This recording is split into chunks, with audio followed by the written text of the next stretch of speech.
everyone, welcome to your very own Easily. This is Dr. Sudha, your mentor for biology.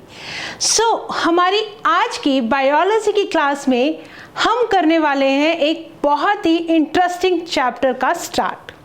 जैसा कि हमें पता है molecular basis of inheritance we have already completed and now the next chapter is evolution. अपने आप में एक बहुत ही इंटरेस्टिंग, बहुत ही अमेजिंग चैप्टर।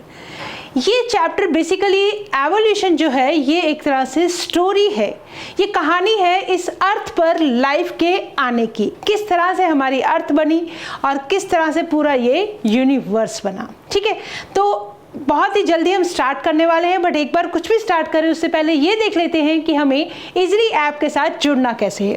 तो इजली ऐप के साथ जुड़ने के लिए हमें जाना होगा गूगल प्ले स्टोर पर, और जैसे ही आप गूगल प्ले स्टोर पर जाएंगे इजली ऐप को कर लेंगे डाउनलोड, और डाउनलोड करने के बाद आपसे मांगा जाएगा आपका मोबाइल नंबर, और जैसे ही आप क्रिएट न्यू अकाउंट पे क्लिक कर देंगे आपको प्रोवाइड करवानी होगी आपकी कुछ इन्फॉर्मेशन, जैसा कि आपका नेम और whatever your general information is asked, आप उनको फिल कर देंगे, right. Then you will get, जैसे ही आप वेरीफाई विद OTP पे क्लिक करेंगे आपको OTP नंबर मिलेगा। OTP नंबर से अपना फ़ोन वेरीफाई कर देंगे, और उसके बाद there are some courses like banking के लिए, कॉमन CUT के जैसे एग्ज़ाम्स के लिए, बट हम कौन सा वाला कोर्स चूज़ कर लेंगे? हम चूज़ कर लेंगे नीट को। और क्योंकि हम टॉपर बैच के साथ खुद को एनरोल कर रहे हैं तो हमें क्लास अपनी 12th क्लास को सिलेक्ट कर लेना है। ठीक है, जैसे ही आप 12th क्लास को सिलेक्ट करते हैं आपके सामने for NEET preparation, for board preparation subjects हैं हमारे पास फिजिक्स, केमिस्ट्री एंड बायोलॉजी, जिनका टोटल अमाउंट है, कोर्स का जो पूरा अमाउंट है दैट इज 8,999 रुपीज़। बट पूरा का पूरा कोर्स आपको फ्री ऑफ कॉस्ट अवेलेबल हो जाता है अगर आप फ्री इजली कूपन कोड को एंटर कर देते हैं। ठीक है, तो जैसे ही आप फ्री इजली कूपन कोड को एंटर करेंगे पूरा का पूरा कोर्स आपको मिल जाएगा फ्री ऑफ कॉस्ट। और नॉट ओनली दीज वीडियोस, आपको मिलती है DPP, एनोटेटेड PPT, पूरा का पूरा स्टडी मटेरियल, और वो भी absolutely free of cost without any compromise on quality. ठीक है, तो इसी के साथ ही हम स्टार्ट कर रहे हैं हमारा आज का चैप्टर। और हमारा आज का चैप्टर क्या है? दैट इज हम स्टार्ट कर रहे हैं एवोल्यूशन, राइट। और एवोल्यूशन में आज की क्लास में हम ओरिजिन ऑफ लाइफ को समझेंगे। फर्स्ट लेक्चर है ये, और ये देखेंगे कि इस अर्थ पर लाइफ कैसे आई। ठीक है, चलो आप बताओ मुझे पहले, क्या लगता है आपको कि क्या हम शुरू से इस अर्थ पे ऐसे ही थे, या मतलब कभी जैसी अर्थ हम आज देख रहे हैं, जो इतनी सुंदर जो हम बोलेंगे प्लैनेट है हमारा, इतनी ब्यूटीफुल जो हमारी अर्थ है, क्या ये सदा से ऐसी थी? जो हम बात करते हैं यूनिवर्स के अंदर, बहुत मतलब ब्रह्मांड की हम बातें करते हैं, वो कैसा था? और इस अर्थ पर क्या लाइफ हमेशा से, मतलब हम we all were present from the very beginning? तो ये कुछ ऐसे क्वेश्चंस हैं जिनके अंदर जितना आप डेप्थ में जाते जाएंगे उतना कई बार ये लगता है कि हम उलझते जाते हैं। अक्सर हमने क्वेश्चन सुना होगा, मुर्गी पहले आई कि अंडा पहले आया, है ना? मुर्गी अंडा, ये सीन ऐसे चलता रहता है। और बहुत सारे लोगों के दिमाग में आज भी ये बात है कि शायद इस अर्थ पे जो लाइफ आई है वो किसी क्रिएटर ने, मतलब किसी भगवान ने लाइफ को यहाँ पर भेजा है। तो ऐसी बहुत सारी थ्योरीज है हमारे सामने। ठीक है, तो बेसिकली ये जो हमारा चैप्टर है, पहले हम ये देखते हैं कि इस चैप्टर के अंदर हम क्या क्या टॉपिक्स कवर करने वाले हैं। ठीक है, एवोल्यूशन का मतलब आप समझते हैं, this is a act of unfolding. एक तरह से मान लो मेरे पास कोई फोल्ड किया हुआ कारपेट है। ठीक है, उस कारपेट के ऊपर कोई कहानी लिखी हुई है, बैक की कोई हिस्ट्री लिखी हुई है, और जैसे ही मैं उस कारपेट को खोलती जाती हूँ पीछे की तरफ, है ना, तो वो सारी की सारी जो पीछे की कहानी है वो मेरे सामने खुलती जा रही है। तो बेसिकली एवोल्यूशन है क्या, मीनिंग को समझेंगे, it's a act of unfolding. ठीक है, तो हम इस चैप्टर के अंदर ये पढ़ेंगे व्हाट इज द मीनिंग क्या है? This is a act of unfolding. Act of unfolding, किसको अनफोल्ड करना है बेटा? हमें, मेरे पास मान लो अगर कोई पेपर है, राइट, और मैं उसको आपको फोल्डेड फॉर्म में है, जब मैं उसको अनफोल्ड कर दूंगी तो आपके सामने पूरी की पूरी स्टोरी खुल जाएगी, ठीक है। तो ये है हमारा act of unfolding to see the history of life, ये study of life on this earth. ये कहानी है हमारी अर्थ पर लाइफ के आने की, ठीक है। तो हम इस चैप्टर के अंदर ये देखेंगे यूनिवर्स कैसे बना बेटा, ब्रह्मांड कैसे बना, और इस ब्रह्मांड पे अर्थ कैसे आई। और भी बहुत सारे प्लैनेट्स हैं, बट क्यों अर्थ पर ही लाइफ आती है, हम इसके पास ऐसा एटमॉस्फेयर क्यों है, कैसे बना, जिसकी वजह से हम ये बोल पाते हैं कि there is life on this beautiful earth. तो हम बात करेंगे ओरिजिन ऑफ लाइफ की, ठीक है। फिर मतलब बहुत सारी साइंटिस्ट हैं, क्यूरियस माइंड्स थे, तो सब ने क्या किया, अपने अपने हिसाब से इस जो ओरिजिन ऑफ लाइफ को मतलब बताना शुरू किया, ठीक है। तो हम ये देखेंगे कि एवोल्यूशन हुआ, बट उसके प्रूफ क्या है, क्या कोई प्रूफ है। बहुत सारी थ्योरीज दी गई, तो उन थ्योरीज के क्या प्रूफ है। अब उन थ्योरीज को या एवोल्यूशन को प्रूफ करने के लिए बेटा इस चैप्टर में हम क्या पढ़ेंगे, बहुत सारे मतलब साइंटिस्ट ने एक्सपेरिमेंट्स भी किए। एक्सपेरिमेंट्स किए तो उन्होंने बहुत सारी थ्योरीज दी। अब हम थ्योरीज को डिवाइड कर सकते हैं दो पार्ट्स में। हम ये देखते हैं कि नई नई स्पीशीज कैसे बन रही हैं, ठीक है, ओरिजिन ऑफ स्पीशीज। फिर हम बात करेंगे ऑर्गेनिक एवोल्यूशन कैसे हुआ, उसमें हमारे सामने थ्योरीज आएंगी, लेमार्क की थ्योरी, डार्विन थ्योरी, ह्यूगो डेवरीज की थ्योरी, राइट। और इन थ्योरीज को सपोर्ट करते हुए हमारे पास क्या क्या एविडेंसेस है, हम उसके बारे में बात करेंगे, ठीक है। फिर हम देखेंगे नई नई स्पीशीज बनती कैसे हैं, और क्या ये एवोल्यूशन आज भी हो रहा है। देखो एवोल्यूशन तो चलता रहता है, तो बट क्या मतलब चेंजेस तो आते रहते हैं ना, तो evolution is still going on, but क्या अभी भी लाइफ नए तरीके से हम जनरेट कर सकते हैं। कुछ ऐसे जो क्वेश्चंस हैं हमारे माइंड में, हम उनका आंसर भी फाइंड आउट करने की कोशिश करेंगे, ठीक है। तो उसके बाद हम जियोलॉजिकल टाइम स्केल को भी देखेंगे इस चैप्टर में, और साथ ही साथ जब हमने इतना कुछ समझ लिया तो हम ये भी देखेंगे कि जो ह्यूमन का एवोल्यूशन है किस तरह से आज हम होमो सेपियन वाली कैटेगरी के अंदर प्रेजेंट है इस अर्थ पर, ठीक है। तो ये होमो सेपियंस कहाँ से आए, that is we will see about the human evolution, ठीक है, ओके। चलो देखो हमारी जो एनसीईआरटी है ना, वो भी इस चैप्टर को ऐसे ही स्टार्ट करती है कुछ कि what is evolutionary biology. Evolutionary biology मतलब वो बायोलॉजी जिसके अंदर हम एवोल्यूशन को स्टडी करते हैं, वो बेसिकली है क्या, ठीक है। That is the study of the history of life forms on अर्थ। वो स्टडी है लाइफ फॉर्म्स की इस अर्थ के ऊपर। हिस्ट्री मतलब हम देखेंगे, मतलब हम बैक में जाएंगे, हम पास्ट के अंदर देखेंगे कि इस अर्थ पर लाइफ कैसे। देखो अब हम ये तो नहीं बता सकते कि फ्यूचर में लाइफ कैसे आएगी, क्या होगा, कुछ नहीं। हमें सिर्फ ये क्यूरियोसिटी है कि अगर आज हम इस अर्थ पर हैं तो क्या हम शुरू से इस अर्थ पर थे, या अगर हम बाद में आए तो कैसे आए, पहले कौन से ऑर्गेनिज्म आए, किस तरह से लाइफ आई। लाइफ का मतलब वी कैन अंडरस्टैंड, ऑलरेडी हमने लिविंग वर्ल्ड वाला चैप्टर पढ़ चुके हैं। तो ऐसी कौन सी चीज़ें हैं जिसकी वजह से हम किसी भी लिविंग बीइंग को लिविंग बोलते हैं। तो दैट इज़ लाइफ की जो जिंदा है मतलब दैट इज़ लाइफ, है ना, सिंपल भाषा में। तो व्हाट एग्जैक्टली इज एवोल्यूशन, तो एग्जैक्टली एवोल्यूशन है क्या, ये चीज़ हमें समझनी है। क्या है evolution? To understand the changes in flora and fauna that have occurred over millions of years on this earth, we must have an understanding on the context of a reason of life, ठीक है। Life का मतलब देखो life कहाँ है, अर्थ पर।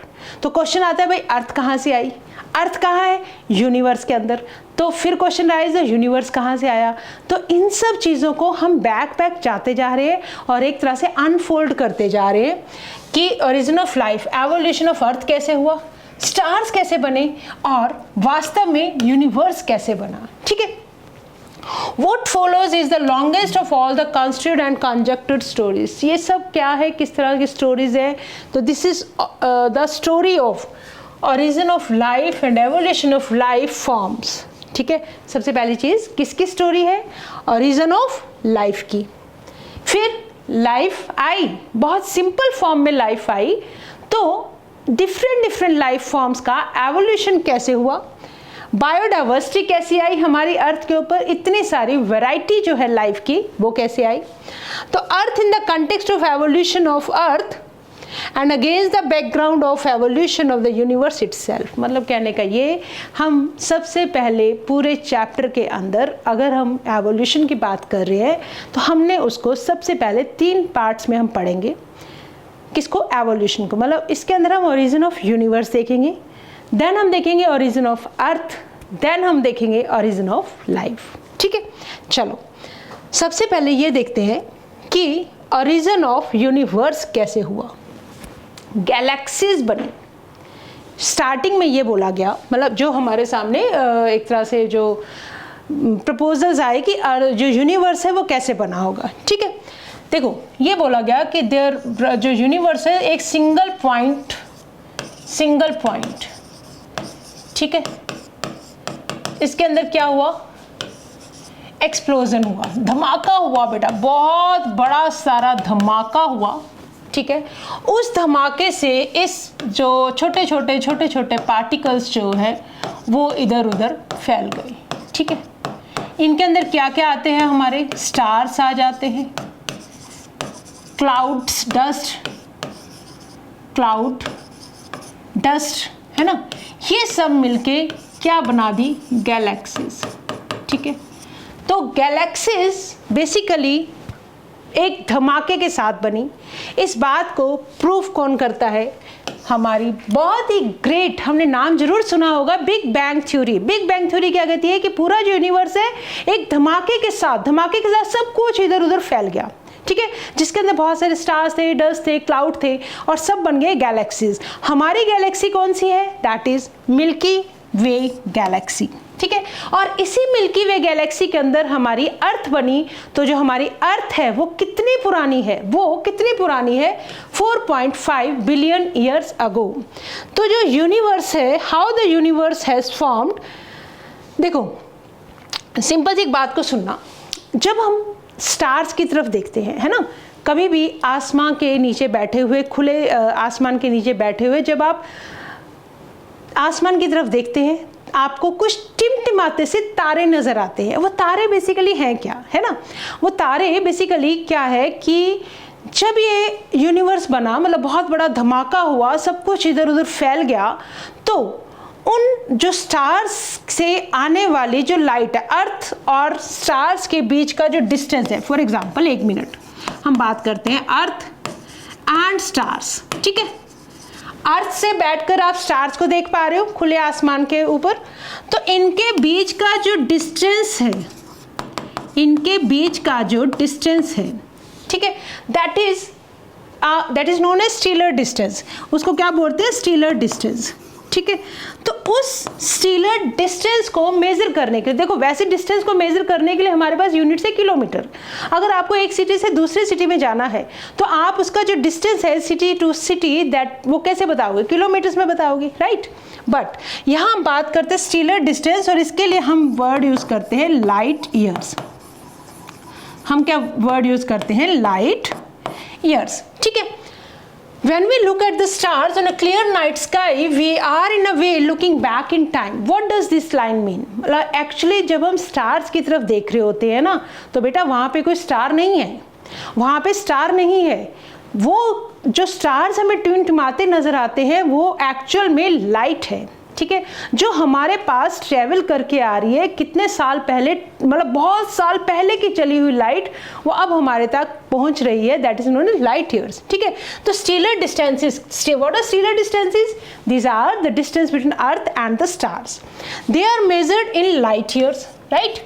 जब हम we see today is an object whose emitted light, कुछ जब ये धमाका हुआ तो जो धमाके से बहुत ज़्यादा जो लाइट एमिट हुई वो हमारे तक पहुंच रही है मिलियन ऑफ ईयर्स पहले शुरू हो गई थी बेटा वो लाइट पहुंचना। ठीक है, और वो अब हमारे पास पहुंच रही है and from trillions of kilometre away and reaching our eyes now, मतलब ट्रिलियंस ऑफ किलोमीटर का डिस्टेंस ट्रेवल करते हुए मिलियन ऑफ ईयर्स बैक जो लाइट इमर्ज हुई थी वो आज हमारे तक जो हम देख रहे हैं वो लाइट है।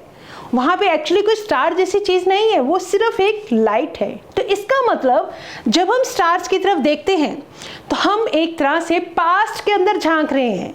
जब हम खुले आसमान के नीचे बैठे हैं और हमें जो टिमटिमाते तारे दिख रहे हैं, वो तारे क्या है, वो एक्चुअल में आने वाली लाइट है जो बहुत मिलियन ईयर्स पहले चली थी और ट्रिलियन ईयर्स का डिस्टेंस पार करते हुए हमारे तक पहुंच रही है। तो इसका मतलब whenever we look at the sky, जब हम इन तारों को देखते हैं स्काई में, तो एक्चुअल में हम झांक रहे हैं। एनसीईआरटी लिखती है पीपिंग द स्काई, हम स्काई में पास्ट को झांक रहे हैं, ठीक है।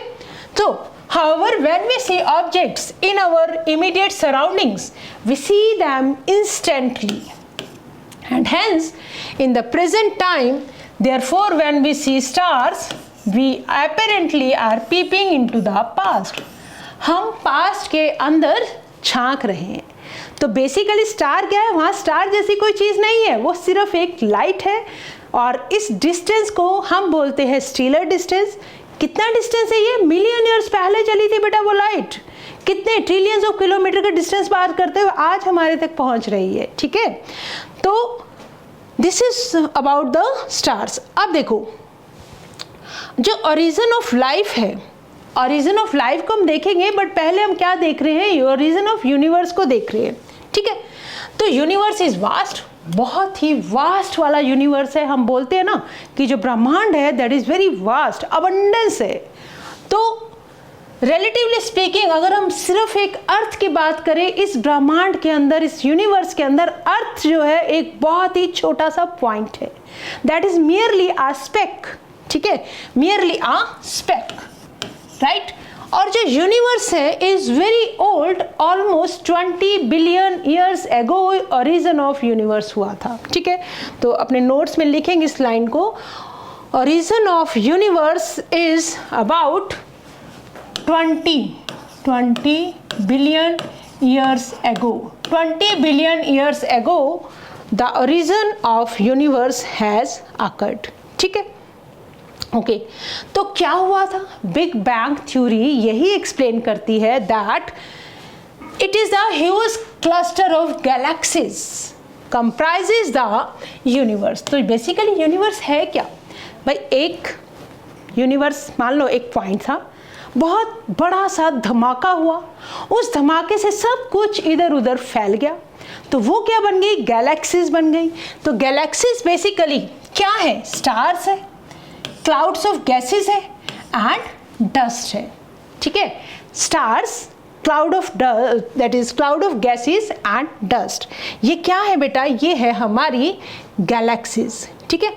तो हमने यहाँ पे लिखा ये जो गैलेक्सीज हैं, ये जो गैलेक्सीज हैं, ये बहुत सारी गैलेक्सीज हैं, इनके अंदर है क्या, स्टार्स है, ठीक है, क्लाउड ऑफ गैसेस लिखोगे, सॉरी,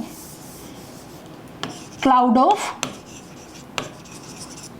गैसेस, और साथ में क्या है, बहुत सारा डस्ट है, रेत मिट्टी है ना, सब ये मतलब एक धमाके के साथ सब इधर उधर फैल गए और क्या बन गई, गैलेक्सीज बन गई। तो ऐसी ही एक गैलेक्सी है मिल्की वे गैलेक्सी, और अर्थ जो है हमारी इसी मिल्की वे गैलेक्सी का एक पार्ट है, ठीक है।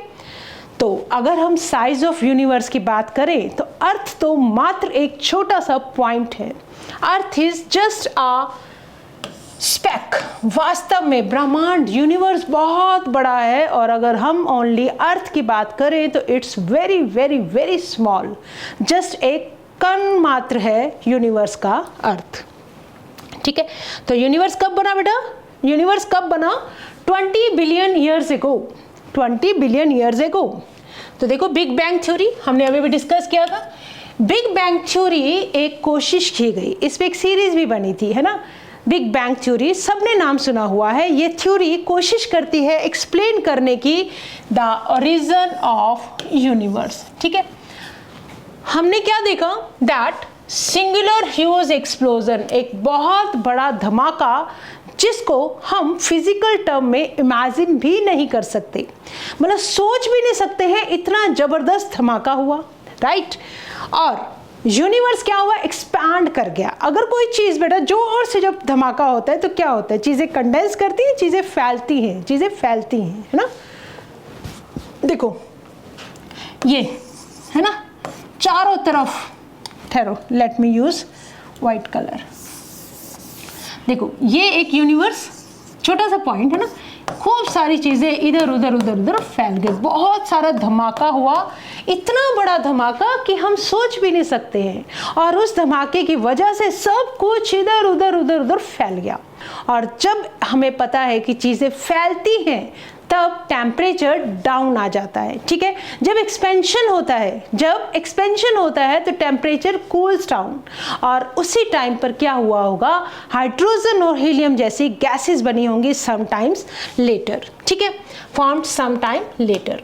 तो यही एनसीईआरटी बोल रही है, टेम्परेचर केम डाउन। क्यों टेम्परेचर क्यों कम हुआ? बिकॉज धमाके के साथ चीजें इधर उधर फैल गई, टेम्परेचर कम हो गया और hydrogen and helium formed some time later. अब ये जो गैसेस थी ये कंडेंस हुई under gravitational force and form the galaxies of present day universe.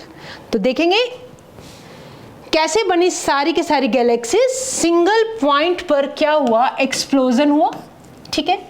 तो ये क्या बन गई, गैलेक्सीज बन गई। कैसे बनी होंगी गैलेक्सीज? देखो जब कोई चीजें फैलती हैं तो क्या करती हैं, एक्सपैंड करती हैं, ठीक है। और हमें पता है कि जो एक्सपेंशन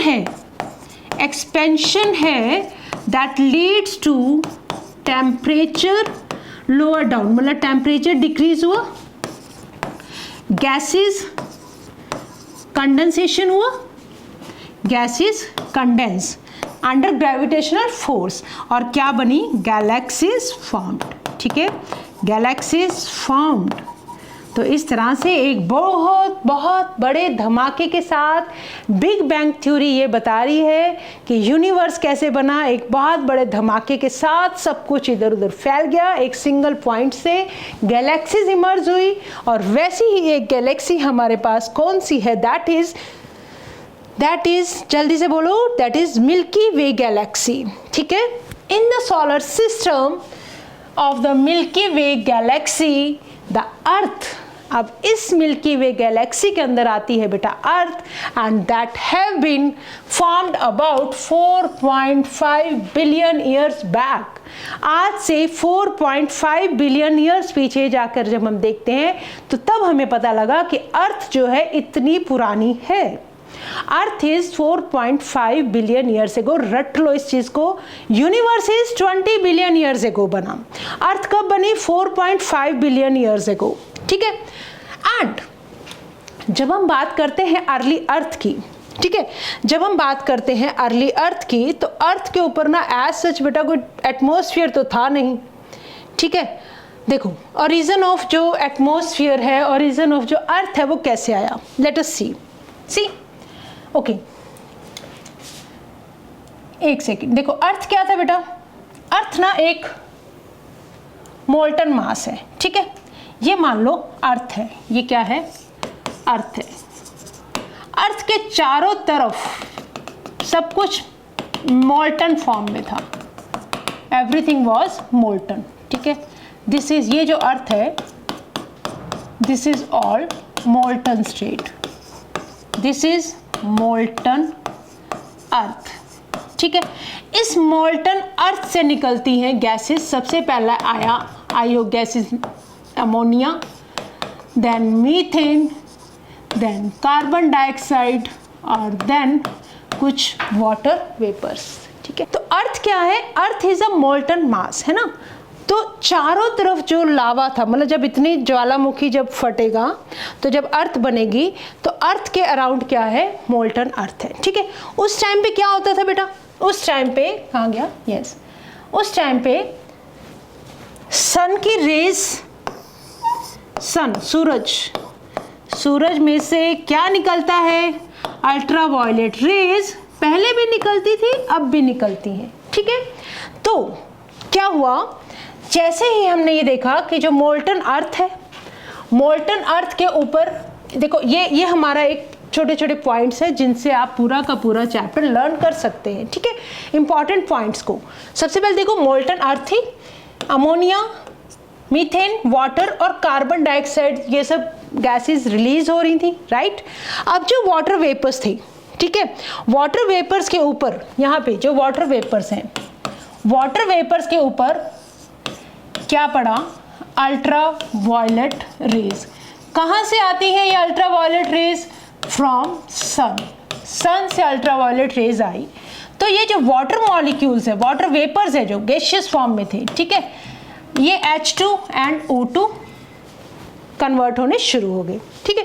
तो H2 क्योंकि लाइट है, light in weight, light in weight, so it escaped, ये क्या हो गई, इट एस्केप्ड, ठीक है, ओके।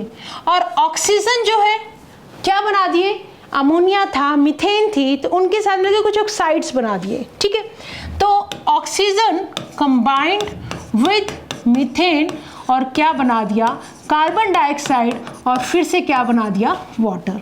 ऐसे ही O2 प्लस अमोनिया, तो कुछ ऐसे सब्सटेंसेस बन गए जैसे कि नाइट्रोजन ऑक्साइड प्लस H2O, ठीक है। तो अब देखो क्या हुआ होगा, साथ साथ करते जाएंगे। ऑक्सीजन प्लस मीथेन बनने से कार्बन डाइऑक्साइड, वाटर, ठीक है।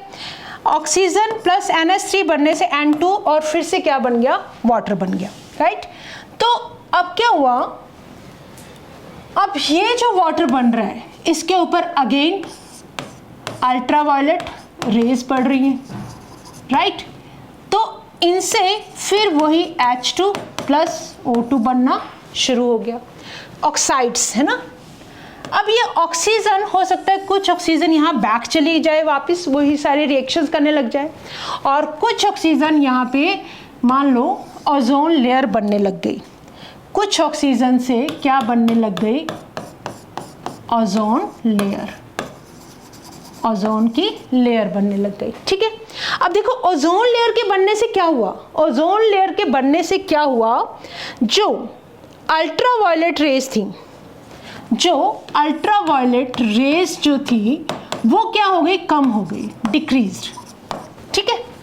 तो अल्ट्रावायलेट रेज ओजोन लेयर ने कवर कर लिया, अल्ट्रावायलेट रेज का बनना मतलब आना कम हो गया, और जिसकी वजह से अब जो वाटर बना, ये जो वाटर वेपर बने, ठीक है, ये रेन की फॉर्म में, टोरेंशियल रेन, टोरेंशियल रेन की फॉर्म में, मतलब बहुत ही जबरदस्त वाली बारिश होने लग गई वाटर के होने की वजह से, ठीक है।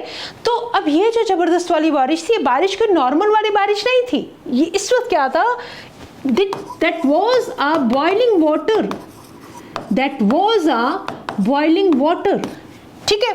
तो अब क्या हुआ, अब देखो जो हमारी अर्थ है, जो हमारी अर्थ है ना, कोई बहुत ज़्यादा इसका स्मूथ सरफेस नहीं है, अर्थ का सरफेस जो है बहुत ज़्यादा स्मूथ नहीं है, इसके ऊपर क्या है बेटा, जगह जगह पर गड्ढे हैं, गड्ढे मतलब पिट्स हैं, और जब पानी किसी भी गड्ढे के अंदर गिरेगा तो क्या बन जाएगा, वो पानी क्या हुआ, वाटर, जैसे ही रेन होगी तो वाटर स्टार्टेड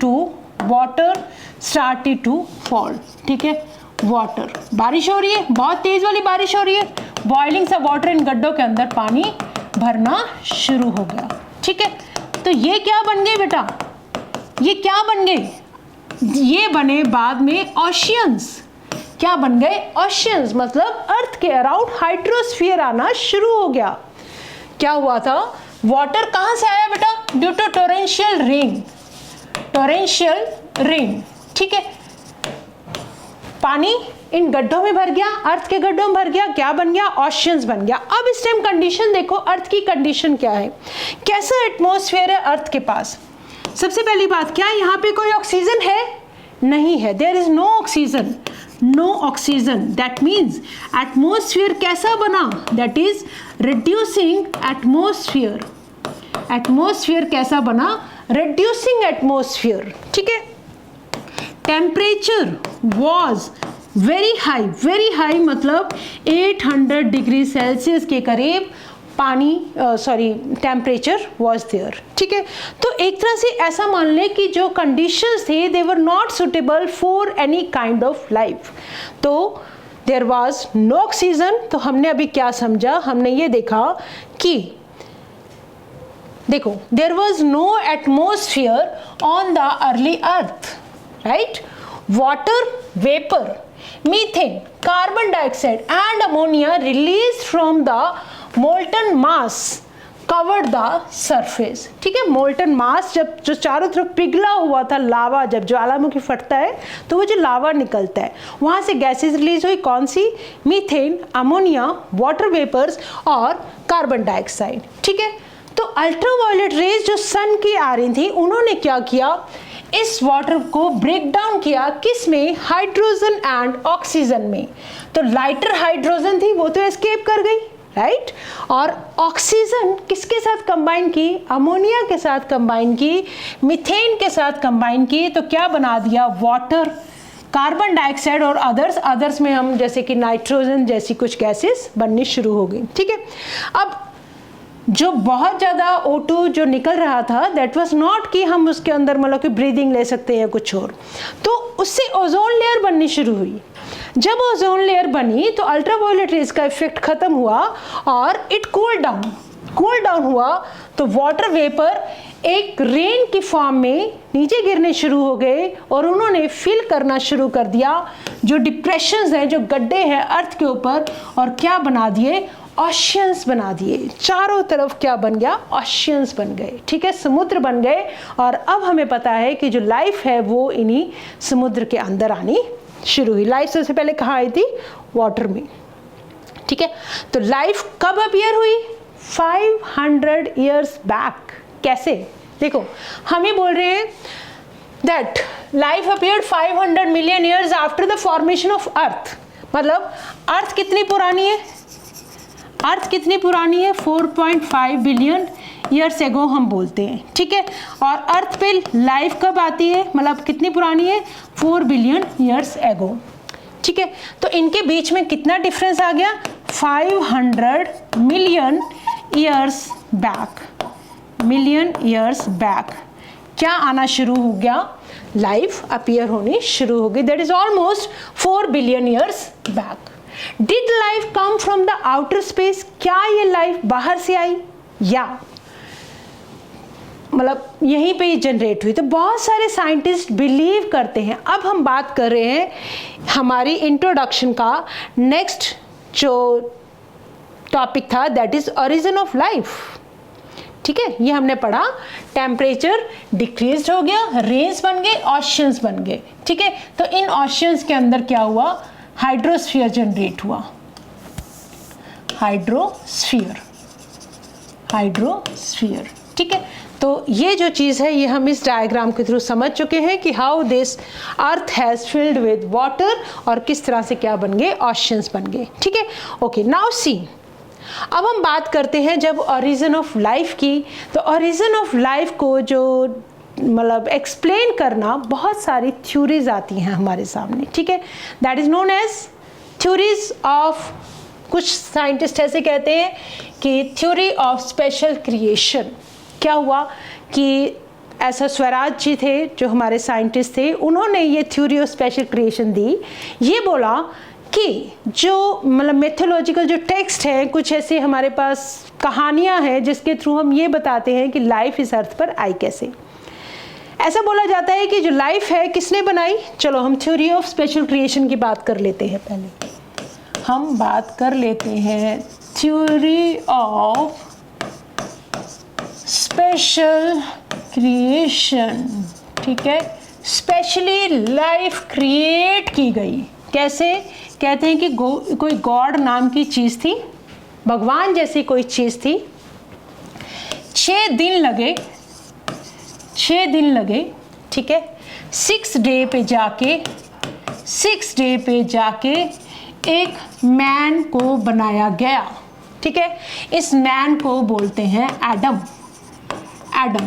ठीक है, अब जब ये मैन बना तो मैन ने बोला कि भगवान जी, मैं तो इस धरती के ऊपर अकेला ही रह जाऊंगा, तो क्यों ना मेरी कंपनी के लिए कुछ सी और को भी भेज दो। ठीक है, तो कहते हैं कि फिर इस एडम की कंपनी के लिए एक वीमेन को भेजा गया, that is known as Eve, है ना।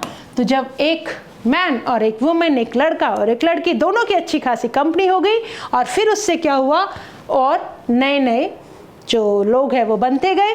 तो इस तरह से इस अर्थ के ऊपर लाइफ शुरू हो गई। तो क्या हम एज अ बायो स्टूडेंट मान लें इस बात को? बिल्कुल नहीं। तो इस थ्योरी को कहीं भी एक्सेप्टेंस हम नहीं देते। हालांकि बहुत सारे लोग आज भी ये बात करते हैं कि भगवान है, भगवान ने ही सभी को बनाया है। एक एडम था, एक ईव था, ठीक है। एडम और ईव ने मिलके इस पूरी की पूरी दुनिया को बनाया। जो हम एज अ साइंस के स्टूडेंट हम इस बात पे थोड़ा कम विश्वास करते हैं, ठीक है। फिर आती है थ्योरी ऑफ स्पॉन्टेनियस जनरेशन। मतलब कहने का ये, ऐसा कहा गया कि ये जो लाइफ है वो नॉन लिविंग चीज़ों से आ रही है, ठीक है। चलो एक बार हम ऐसे करते हैं, हम एक बार एक काम करते हैं, let us check our NCERT also regarding this theories. पहली थ्योरी हमने क्या बोला? Theory of spontaneous, theory of special creation, है ना, गॉड ने बनाया। It was also believed that life came out of the decaying and rotting matter, like straw, mud, etc. This was the theory of spontaneous generation. Theory of spontaneous generation ये कहती है कि जो life है, the life has originated from non-living things. Life has originated from non-living things, ठीक है। Non living चीज़ों से क्या आती है? लाइफ आती है। देखो क्या हुआ था, कैसे ये दिमाग में आया होगा कि देखो किसी ने क्या किया, फॉर एग्जांपल किसी एक पर्सन ने कोई मान लो काम कर रहा था, तो उसकी जो शर्ट पे बहुत सारा पसीना था, उसने जाके वो शर्ट एज इट इज़ उतार के कहाँ रख दी? मतलब किसी ऐसे सामान के ऊपर रख दी जो खाने वाला सामान था, जैसे कि आटे की किसी बोरी के ऊपर रख दी, ठीक है। तो अब क्या हुआ? अब वो पसीने वाली शर्ट आटे की बोरी के ऊपर, और कुछ दिन तक उसको संभाला नहीं। तो थोड़े दिन वहाँ पे देखा कि वहाँ कुछ ऐसे छोटे मोटे से कोई जानवर आ गए, मतलब कुछ ऐसे वॉर्म्स टाइप आ गए या रैट्स आ गए। तो बस वहाँ से अपने आप, उस टाइम मतलब इतने कोई एडवांसमेंट तो थी नहीं, तो किसी ने कुछ भी देखा, कुछ भी ऑब्जर्व किया, उसके अकॉर्डिंग अपने व्यूज़ दे दिए। तो वो क्या बन गई? थ्योरी बन गई। तो वहाँ से ही बोला कि जो लाइफ आ रही है ना, जो रैट्स आ रहे हैं या और जो वॉर्म्स आ रहे हैं, वो कहाँ से आ रहे हैं? वो इस पसीने से आ रहे हैं, मतलब नॉन लिविंग मैटर से आ रहे हैं, ठीक है। या ऐसी बहुत सारी चीज़ें कि किसी के घर के बाहर मान लो कोई पर्सन था, एक झोंपड़ी के अंदर रह रहा था, उसने देखा उसके घर के बाहर खूब सारा कीचड़ हो गया। थोड़े दिन के बाद जब उस कीचड़ के अंदर उसने देखा कि बारिश हो रही है, मिट्टी है, स्ट्रॉ और मड है ना कीचड़ के अंदर, कुछ छोटे छोटे ऐसे रेंगते हुए उसको वॉर्म्स दिखे होंगे, ठीक है। तो वहाँ से उसने बोल दिया कि ये लाइफ जो आ रही है वो कहाँ से आ रही है? इस स्ट्रॉ और मड से आ रही है, ठीक है। तो अब इन बातों के ऊपर आज हम भले ही विश्वास ना करें, बट उस टाइम में क्या था बेटा कि कुछ ना कुछ ऐसा देख के सबने अपने अपने पॉइंट्स रख दिए, तो वो क्या बन गए? Theory. That was theory of spontaneous generation. तो अब ये जो थ्योरी है, अब ये जो थ्योरी है कौन सी? थ्योरी ऑफ स्पॉन्टेनियस जनरेशन, या इसको हम थ्योरी ऑफ एबायोजेनेसिस भी कह सकते हैं, ठीक है। अब इसको कर दिया गया रिजेक्ट। रिजेक्ट किसने किया? रिजेक्ट करने के लिए this theory was rejected by 3 scientist, ठीक है। बट उन साइंटिस्ट में दैट इज रेड्डी का एक्सपेरिमेंट है हमारे पास, या दैट पॉस्चर्स का एक्सपेरिमेंट है, that is swan neck experiment है। तो कुछ ऐसे एक्सपेरिमेंट किए गए जिनके थ्रू ये प्रूफ किया गया कि ये जो लाइफ है वो ऐसे ही नॉन लिविंग चीज़ों से नहीं आ रही है, ठीक है। तो रिजेक्ट करने के लिए, इन थ्योरीज को रिजेक्ट करने के लिए क्या किया? कुछ एक्सपेरिमेंट किए, जैसे कि लुईस पास्टर का नाम आता है। उन्होंने क्या किया? देखो पहले तो क्या किया, रेड्डी जी का एक्सपेरिमेंट देखते हैं। उन्होंने क्या किया, मान लो ये उन्होंने 3 बीकर्स लिए, है ना, ध्यान से समझना। तो इन्होंने एक बीकर के ऊपर तो इसको भी कवर कर दिया, इसको कवर कर दिया मुस्लिन क्लॉथ से, मुस्लिन क्लॉथ से, ठीक है, मलमल का कपड़ा जो होता है, और इसको इन्होंने कवर कर दिया पार्चमेंट पेपर से, पार्चमेंट पेपर से, ठीक है। तो इसके अंदर रखा एक मीट का पीस, इसके अंदर रखा एक मीट का पीस, ठीक है।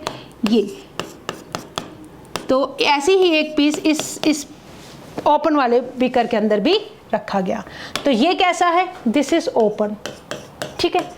तो कुछ टाइम के बाद ये देखा गया कि इसके ऊपर कुछ भी नहीं आया, इसके ऊपर कुछ भी नहीं आया। हमें पता है कि अगर कोई मीट जैसी या कोई खाने वाली जो आइटम है, अगर हम उसको खुला छोड़ दें तो इसके ऊपर कुछ मक्खियाँ आनी शुरू होगी, कुछ मॉस्किटो आने शुरू हो गए, ठीक है। तो इसके ऊपर कुछ ऐसे मॉस्किटो या फ्लाइज आने शुरू हो गई।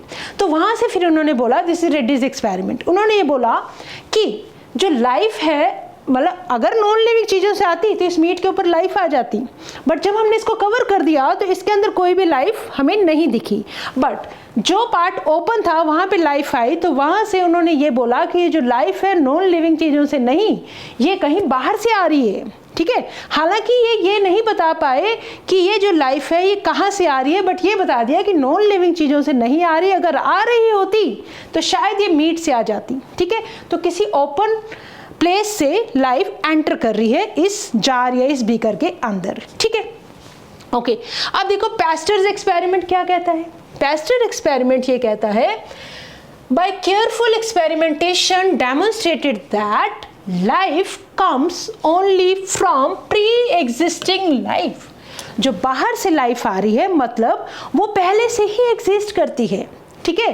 तो पैस्टर ने कोई ऐसी थ्योरी नहीं दी, उन्होंने सिर्फ थ्योरी ऑफ एबायोजेनेसिस को रिजेक्ट किया, ठीक है।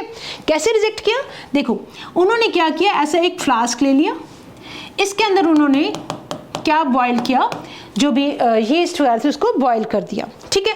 और बॉयल करके उन्होंने ये जो इसकी बॉयल करने के बाद नेक को यूं जब ओपन रखा, यहाँ से अगर नेक को ब्रेक किया, ओपन रखा इसको, ठीक है।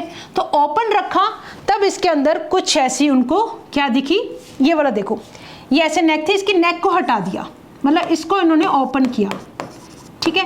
तब इसके अंदर माइक्रोबियल ग्रोथ दिखी, कुछ ऐसे माइक्रो ऑर्गेनिज्म इसके अंदर दिखे जो बॉइल्ड था, पूरा प्री स्टरलाइज्ड मीट था, ठीक है। You can say anything eatable material that is pre sterilized, boil करके सब माइक्रो ऑर्गेनिज्म को किल कर दिया। बट जैसे ही इसको ओपन किया, थोड़े दिन के बाद इसके अंदर बैक्टीरिया जैसे कुछ माइक्रो ऑर्गेनिज्म वो ग्रो कर गए, ठीक है। अब उन्होंने क्या किया, अब ये जो नेक थी, ये जो इसकी स्वान नेक, इसको स्वान नेक एक्सपेरिमेंट बोलते हैं बिकॉज इसकी जो फनल की नेक है वो इस तरह से फोल्ड है, इस तरह से ये फोल्ड है, ठीक है। तो this is swan neck, swan neck. तो स्वैन नेक होने की वजह से इस जगह से बाहर से कोई भी चीज़ एंटर नहीं कर पाई, तो इसके अंदर कोई भी माइक्रोबियल की ग्रोथ नहीं दिखी। दैट मीन्स अब इन्होंने ये बोला कि अगर इसमें नेक को बंद कर दूं, मतलब ये वाला रास्ता बंद कर दूं, तो बाहर से कोई भी चीज़ अंदर आई नहीं, जिसकी वजह से नई लाइफ दिखी नहीं इस बीकर के अंदर। दैट मीन्स पहले से ही कोई लाइफ बाहर एग्जिस्ट करती है जो इसके बीकर के अंदर आती है। तो कहने का मतलब ये life arises from the pre existing life. I hope हमें ये क्लियर है what is Louis Pasteur's experiment, ठीक है। प्री स्टरलाइज्ड फ्लास्क, पहले से स्टरलाइज्ड फ्लास्क के अंदर उन्होंने ये दिखाया कि लाइफ किल्ड यीस्ट से नहीं आई, while in another flask जो ओपन थी एयर को, this one, the new or living organism arose from killed yeast। इस killed yeast के ऊपर भी बाहर से माइक्रो ऑर्गेनिज्म एंटर कर गए बिकॉज उनको रास्ता मिल गया था। बट जब हमने रास्ता बंद कर दिया तब उनको कुछ भी लाइफ ऐसी नहीं आई। तो spontaneous generation theory was dismissed, reject कर दी गई एक बार फिर से एंड फॉर ऑल। हाउएवर इन्होंने ऐसा कोई आंसर नहीं दिया कि जो first life form how it came on earth, ठीक है। Okay, this was Louis Pasteur's experiment. आगे आ जाओ। अब देखो उसके बाद कुछ ऐसी थ्योरीज भी आई जैसे कि थ्योरी ऑफ पैनस्पर्मिया।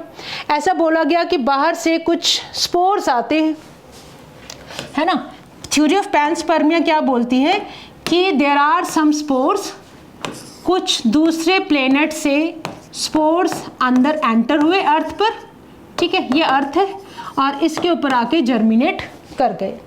तो हमें पता है कि अर्थ के राउंड बहुत सारी लेयर्स हैं गैसेस की, तो इतना कोई एटमॉस्फेयर नहीं है कोई भी चीज़ बाहर से आए और अर्थ के इस चारों तरफ लेयर को पेनिट्रेट कर जाए और अर्थ के ऊपर जाके जर्मिनेट कर जाए। तो दैट वाज आल्सो रिजेक्टेड, ठीक है।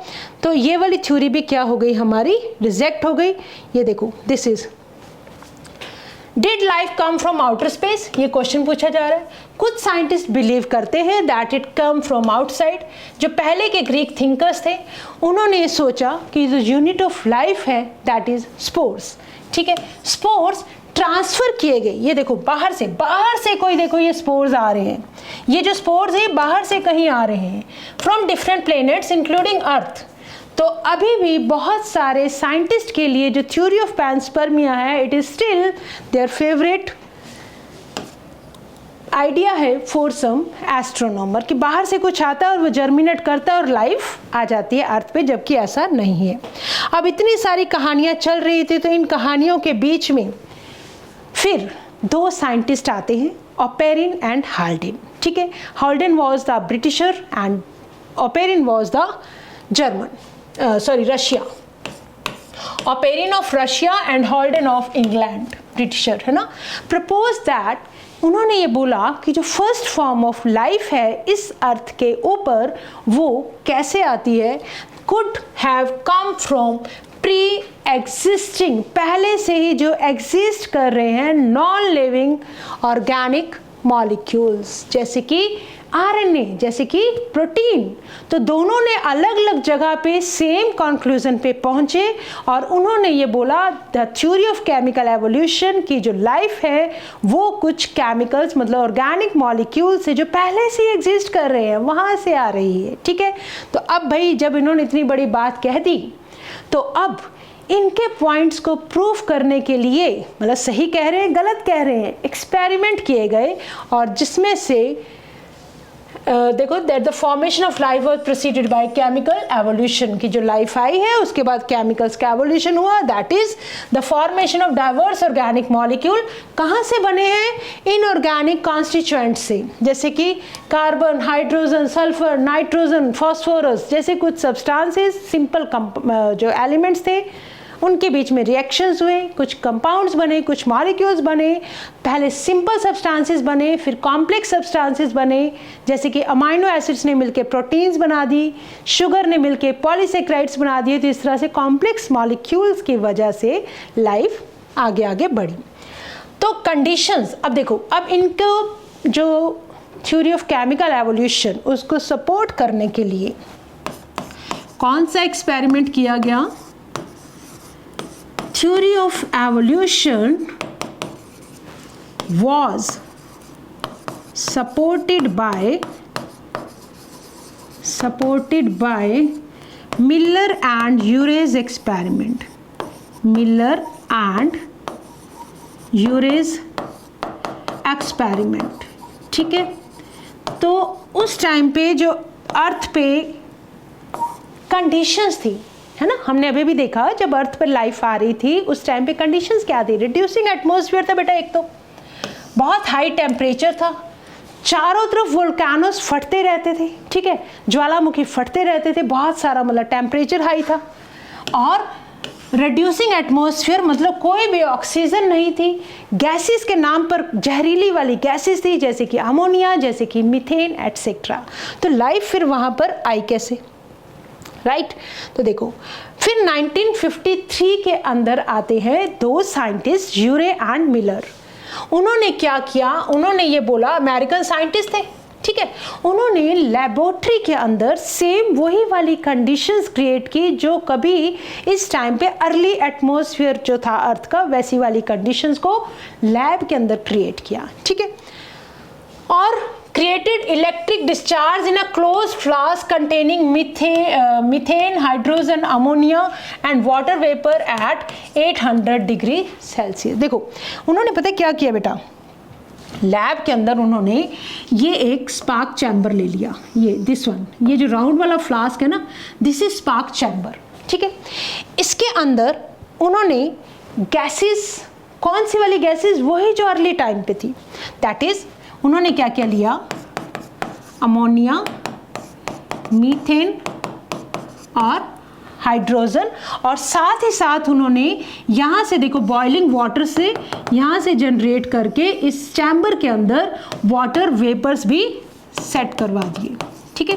तो चारों वही वाली सब चीज़ें आ गई, कौन कौन सी, मीथेन, अमोनिया वाटर और हाइड्रोजन कहाँ आ गए, इस स्पार्क चैम्बर के अंदर, राइट। ओके, और यहाँ से जब उन्होंने ये सारा वही वाला, उस टाइम क्या होता था बेटा, बिजली कड़कती रहती थी चारों तरफ। जब अर्थ के अर्ली एटमॉस्फेयर की बात करें तो वोल्केनिक इरप्शंस के साथ साथ बहुत सारी बिजली कड़कती थी। तो अब लैब के अंदर ये बिजली कैसे कड़काई, मतलब लाइटनिंग इफेक्ट कैसे लाए, तो लाइटनिंग के लिए इन्होंने क्या किया, यहाँ से इन्होंने इलेक्ट्रोड्स के थ्रू बहुत हाई वोल्टेज का क्या किया, इलेक्ट्रिसिटी करंट जनरेट किया, ठीक है। तो सेम वही वाली कंडीशन आ गई, टेम्परेचर कितना रखा होगा, 800 डिग्री सेल्सियस। बहुत सारा क्या किया, इलेक्ट्रिसिटी जनरेट करे, जिसका इफेक्ट क्या हुआ, सेम वही वाली कंडीशंस बन गई जो कभी अर्ली अर्थ पे थी, मतलब गैसेस का कॉम्बिनेशन वही रखा, टेम्परेचर 800 रखा और बहुत ही हाई वोल्टेज का इलेक्ट्रिक फील्ड उन्होंने जनरेट किया, इलेक्ट्रिसिटी करंट जनरेट किया, जिसको क्या बोला, जिसकी वजह से बिजली कड़कने वाले इफेक्ट शो किए। अब यहाँ से क्या हुआ, वाटर कलेक्ट किया गया, ठीक है। वाटर का यहाँ पे कंडेंसर लगाया गया और कंडेंस होने से वही जो वाटर का टेम्परेचर डाउन हुआ, तो वाटर ड्रॉपलेट को कलेक्ट किया गया इस यू ट्यूब से। This is that you tube, U shape की ट्यूब है, ना कि यू ट्यूब है, ठीक है। तो वाटर ड्रॉपलेट्स को यहाँ पे कलेक्ट किया गया और यहाँ पे लिक्विड कलेक्ट हो गया इस जगह पर।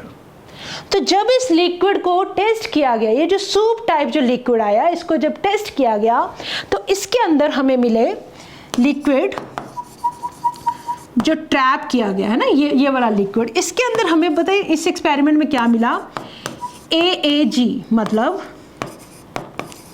एलानिन, एस्पार्टिक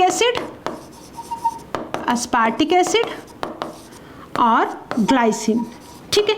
कुछ ऐसे अमाइनो एसिड हमें दिखे इस एक्सपेरिमेंट में, हमें मिले इस जो लिक्विड जो टैप के अंदर कलेक्ट हुआ, ठीक है। तो यहीं से ही आइडिया दिया गया कि अगर ऐसे सिंपल मॉलिक्यूल बन रहे हैं अमाइनो एसिड, तो यही अमाइनो एसिड कंबाइन किए होंगे, पेप्टाइड बॉन्ड बना होगा और प्रोटीन्स बनी होंगी, ठीक है। तो मतलब कहने का ये सिंपल सब्सटेंसेस से कॉम्प्लेक्स सब्सटेंसेस बने होंगे। इसी तरह से फिर से एक्सपेरिमेंट रिपीट किए गए होंगे और किसी सब्सटेंस को देखने के लिए कि जैसे बेसिस वगैरह ऐड किए तो न्यूक्लिक एसिड बने, fatty acid, sugars, fatty acid, glycerols, और उनसे क्या बने होंगे, लिपिड्स बने होंगे, ठीक है। शुगर्स ऐड करी होंगी तो पॉलीसेक्राइड्स बने होंगे, तो like this, right. In similar he observe the formation of amino acid, कौन से अमाइनो एसिड, AAG। अब देखो, in similar experiment other observed formation of sugars भी देखी गई ऐसे ही एक्सपेरिमेंट से, नाइट्रोजन बेसिस भी देखे गए, पिगमेंट और फैट्स जैसी चीज़ें बनती हुई हमें दिखाई दी, मतलब उनके सिंपल सब्सटेंसेस।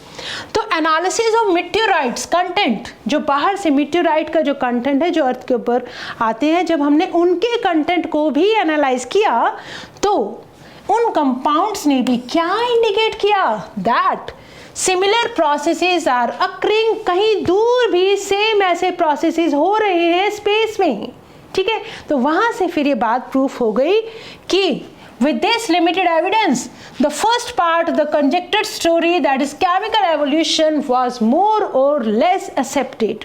तो जब ये एक्सपेरिमेंट हो गया, मीटेओराइट का जब वो स्टडी किया गया, एनालाइज किया गया, तब हमें ये पता लग गया कि हाँ कुछ ऐसे सब्सटेंसेस हैं जिनके हम बने हुए हैं, ठीक है। तो फिर इस थ्योरी को कहीं ना कहीं केमिकल एवोल्यूशन की जो थ्योरी है उसको एक्सेप्टेंस मिलनी शुरू हो गई। एक्सपेरिमेंट, इसका एविडेंस किसने दिया था, किस एक्सपेरिमेंट ने, Miller and Urey. This is Miller and Urey, और ये पूरा बेटा सेटअप है एक्सपेरिमेंट का, ठीक है।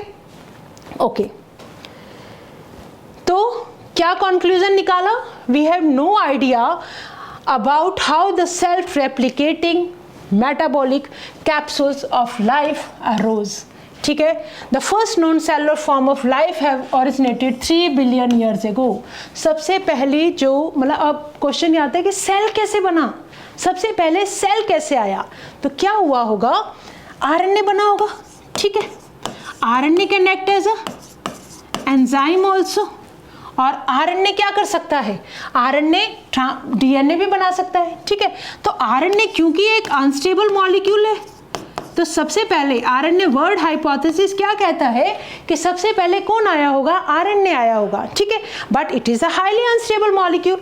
तो आरएनए से फिर कन्वर्ट हो गया होगा डीएनए में, तो फिर ये डीएनए किस तरह से पार्ट बन गया होगा बाकी सब लाइफ फॉर्म्स का। तो ये सारी चीजें हम कहाँ पढ़ते हैं, आरएनए वर्ड हाइपोथेसिस में, ठीक है। तो would have been giant molecule they, मतलब 3 बिलियन ईयर्स एगो जब नॉन सेलुलर फॉर्म्स आई तो वो क्या थी, बहुत बड़े बड़े हो सकते हैं जाइंट मॉलिक्यूल्स, आरएनए के बने हों, प्रोटीन के बने हों, पॉलीसेक्राइड्स के बने हों, ये सब चीज़ें आई होंगी और दीज कैप्सूल्स रिप्रोड्यूस्ड। अब आरएनए से बना होगा डीएनए, फिर डीएनए से डीएनए का रेप्लिकेशन, फिर आरएनए, फिर प्रोटीन्स, तब ये सब चीज़ें जब बनी होंगी तो लाइफ जनरेट होना शुरू हुई होगी, ठीक है। तो ये देखो, ये एक सेल है, सेल के अंदर डीएनए, आरएनए, प्रोटीन, पॉलीसेक्राइड सब ने अपना अपना नंबर बढ़ाया, तो फिर एक सेल से 2 सेल बने, 2 से फिर 3 सेल्स बने। तो सबसे पहले फिर वो यूनिसेलुलर ऑर्गेनिज्म, जिसकी हम कहानी हमारी नेक्स्ट क्लास के अंदर कंटिन्यू करेंगे कि ये जो केमिकल एवोल्यूशन के बाद फिर एवोल्यूशन के क्या क्या हमारे पास एविडेंसेस हैं, थ्योरीज हैं, कैसे पूरी की पूरी लाइफ जो हम आज देख पा रहे हैं वो कैसे बनी। तो जो first cellular form of life did not possibly originate till about 2000 million years ago। सबसे पहले कैसे सेल्स आए बेटा, सिंगल सेल्स बने होंगे सबसे पहले, ठीक है। तो सारी की सारी लाइफ फॉर्म्स कहाँ थी, चारों तरफ था क्या, वाटर ही तो था, है ना, अर्थ के ऊपर सिर्फ वाटर था, तो वाटर के इन्वायरमेंट में बनी होंगी। और ये जो वर्जन है ए बायोजेनेसिस का, that first form of life arose slowly through evolutionary forces from non-living molecule is accepted by majority। मतलब केमिकल्स देखो क्या हुआ होगा, carbon, hydrogen, oxygen, nitrogen, sulphur, phosphorus जैसे कुछ सिंपल कंपाउंड्स मिले होंगे, ठीक है। तो कुछ ऐसे बन गए होंगे, methane, ammonia, then water vapours बन गए होंगे, कार्बन डाइऑक्साइड, कुछ ऐसी गैसेस बन गई होंगी, ठीक है। फिर इनके बाद जब वो वाटर के अंदर इनके जब रिएक्शंस हुए होंगे तो क्या बने होंगे, सिंपल मॉलिक्यूल बने होंगे, सिंपल मॉलिक्यूल्स बने होंगे। सिंपल मॉलिक्यूल से फिर क्या बन गए होंगे, कॉम्प्लेक्स मॉलिक्यूल्स बन गए होंगे, ठीक है। कॉम्प्लेक्स मॉलिक्यूल से फिर बना होगा एक cell. However, once formed, how the first cellular forms of life could have evolved into the complex biodiversity of today, it is really a very fascinating story, ठीक है, that we will continue in our next discussions, ठीक है। तो आज हमने क्या समझा, हमने ये देखा ओरिजिन ऑफ यूनिवर्स, हमने देखा ओरिजिन ऑफ अर्थ, हमने देखा ओरिजिन ऑफ लाइफ। तो हमारी नेक्स्ट डिस्कशन के अंदर हम इसी पार्ट को कंटिन्यू करेंगे। तो now it's a question time, let us see. Evolutionary biology is related to study of the history of life forms on earth. Earth के ऊपर लाइफ कैसे आई उसकी स्टोरी है, दैट इज एवोल्यूशनरी बायोलॉजी, ठीक है। ओके, यूनिवर्स कितना पुराना है बेटा, यूनिवर्स कितना पुराना है, यूनिवर्स 20 बिलियन ईयर्स एगो बन गया था एक बहुत बड़े धमाके के साथ, ठीक है। ओके, फॉल्स स्टेटमेंट आपको सिलेक्ट करनी है। Big Bang theory is used to explain the origin of universe, okay. Expansion of the universe after the explosion led to decrease in temperature, okay. Hydrogen and helium formed before the explosion, नहीं, NCERT लिखती है hydrogen and helium formed sometime later after the expansion जब temperature decrease हो गया। तो this is a false statement, ठीक है। Gases condensed under gravitation and formed galaxies, absolutely correct.